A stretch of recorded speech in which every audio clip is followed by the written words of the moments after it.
kong di makakibo sa mga pangyayaring nagaganap sa lupang ipinangalan ko.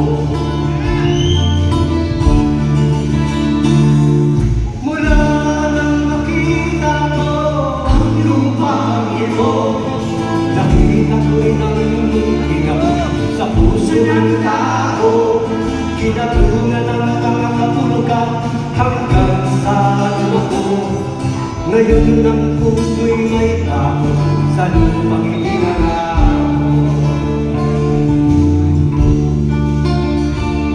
Lawit mga kaibigan at makinig kayo, ako'y may dala ng balita galing sa bayan ko.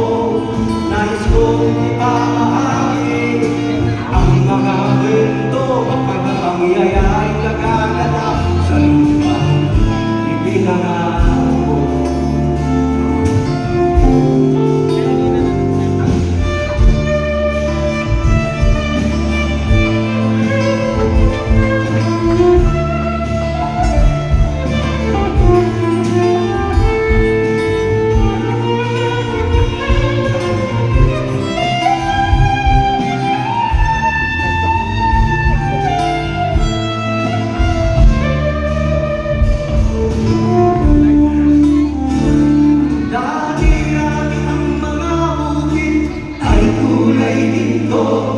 Dati-dati ang mga ibon, singlayan ng tao.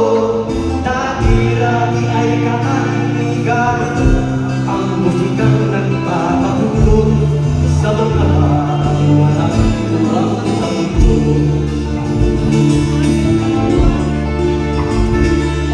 Ngayon ang lupang ipinangako ay nagsusumako.